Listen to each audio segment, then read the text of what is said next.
Hello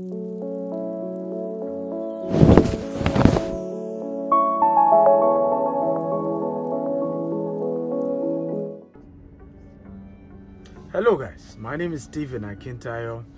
I'm Africa's most sought after investment coach, serial entrepreneur, and a realtor.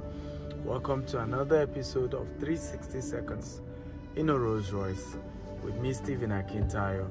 In this episode, we're looking at, of course, the first, of the 4 common mistakes in investment.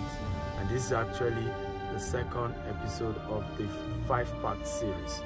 And this time around, we're looking at family, and religious influence over professional advice when it comes to investment.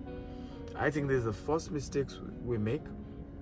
Many of us as Africans, before you invest, you first call your family members. You call your pastor. And in many cases, these people don't know next to nothing about the investment you're trying to do. And I don't know why we do this, right? And this is why we miss out at the end of the day. We lose so much money, we miss out things, and we're wondering why we lost. Investment is scientific. It's very, very scientific. So, and I say this often, poor people often get advice from people who are worse than them. Rich people get advice from people who are richer than them. I repeat that. Poor people get advice from people who are poorer than them. Rich people get advice from people who are richer than them.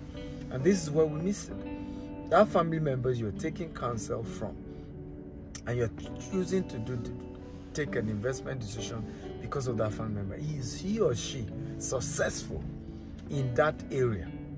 Is he or she, has he or she made it?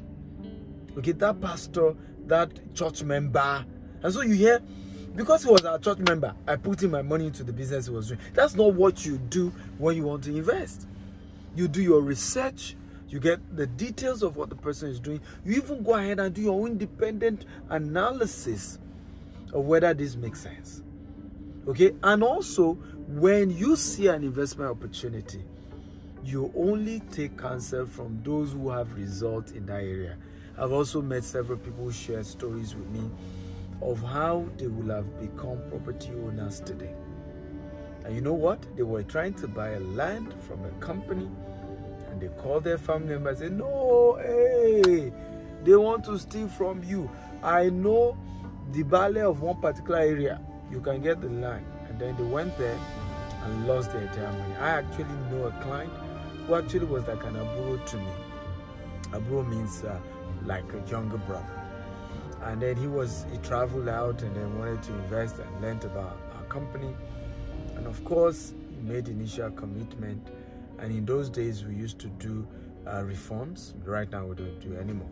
And so, he invested and then sent his sister to check. The sister intentionally, the place is worth a lot, right? There's nothing wrong with buying with a lot property. Banana Island is worth a lot, VI is worth a lot, Lekki is worth a lot. Those areas always appreciate more than the places that are dry. But she took a picture, just took water and sent to him. I said, it's water. It's water. Of course, exaggerated the whole story. Asked for his refund, we gave it back to him. And then she took him to where she wanted him to do. Eventually, he lost the entire money, came back to buy from us, but this time around, it was 4 times higher the price. He would have gotten it earlier. So the question was, what was his mistake? He should have gotten somebody who is successful in real estate, somebody who has bought their own property too, and got result, to actually be the one to go check and give advice and give counsel. We often do things based on sentiments and conversations that family members said, pastor said. Some of us even ask our pastor to be the one to make the decision of whether we should invest in something or not. And in many cases, people don't know jack, next to nothing about that. I remember a story of a young man sharing how he wanted to buy shares in a particular place, and his pastor told him, oh no, trust in the Lord, believe in God. And he did. He didn't make that investment. Years later, things were bad for him. He even had to start working in that church. And guess what?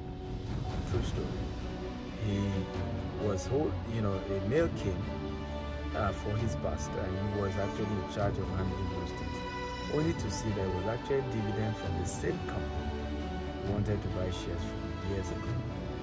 May that not be your story? And this is, again, not just a pastor thing, imam stories around this. What we're saying is, when it comes to investment, get professional advice.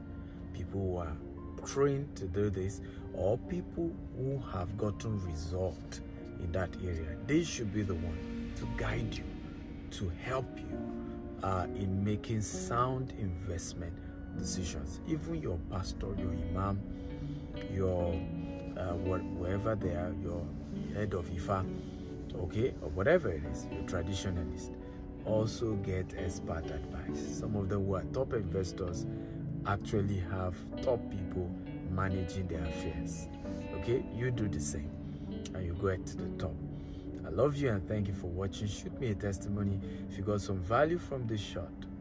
Shoot me a testimony. Type how this added value to you. Follow me across all social media handle at Stephen Akintayo on TikTok, Twitter, and Instagram.